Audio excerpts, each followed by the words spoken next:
support scams. NBC5 Investigates Chris Coffey explains tonight how you can turn the tables on those who try to steal your money.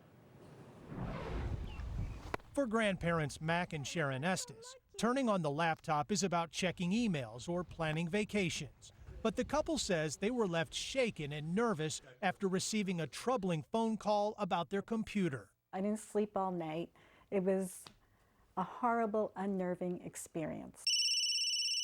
They say a caller identifying himself as Steve Smith told them their computer and IP address had been hijacked by people producing and distributing child pornography. That was enough right there to just make your blood run cold. According to the Crest Hill couple, they were caught off guard, looked past the red flags, and provided him access to their computer so he could fix it. There was an alarm that was going off, and there were supposed security alerts flashing on the screen. He was actually showing us on the screen all these different activities that were going on. He was circling them, so it was very believable.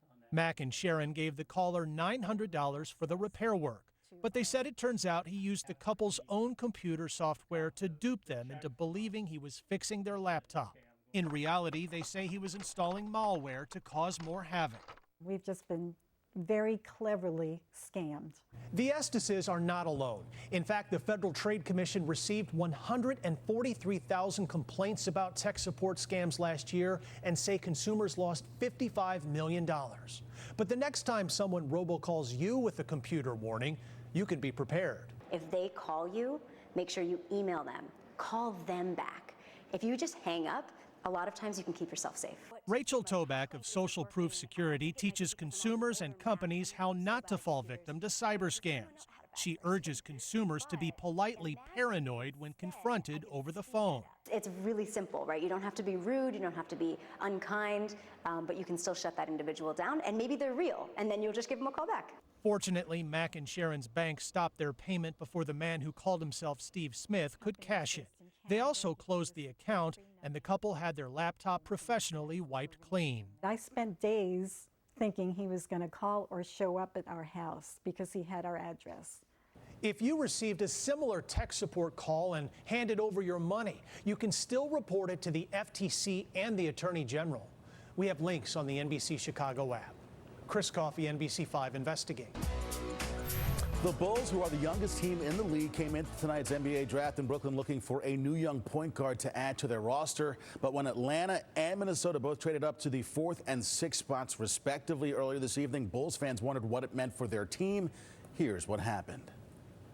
With the 7th pick in the 2019 NBA draft, the Chicago Bulls select Kobe White from the University of North Carolina. 35 years and a day after selecting another guard out of North Carolina, Michael Jordan, the Bulls get the point guard they wanted to run their offense. In addition to amazing hair, White, who is 6'5", is an elite scoring threat. He's lightning fast, great in transition, and is good in catch and shoot situations. He needs work shooting off the dribble, and as a passer, he needs no help whatsoever in the personality department. Congratulations. When your name is announced and you're walking to the podium, what's going through your head? Don't trip. That was great. Don't trip, but I don't know.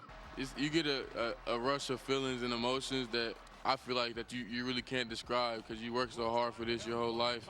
And when you're finally here, you know, it's just a relief, for sure. Here is the worst-kept secret in sports this year. With the first pick in the draft, the New Orleans Pelicans selected Duke forward Zion Williamson out of Duke.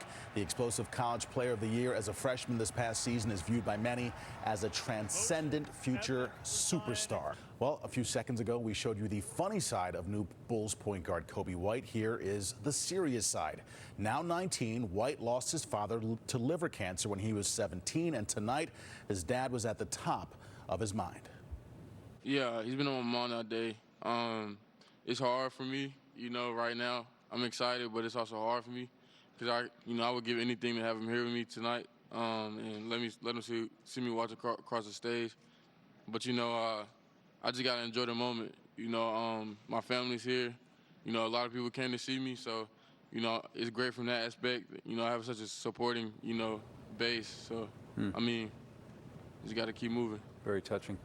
I just want Bulls fans to see the thoughtfulness of the young man that has been drafted to our city tonight, and also a reminder not to take anything for granted. It's exciting. Welcome to Very much Chicago. so.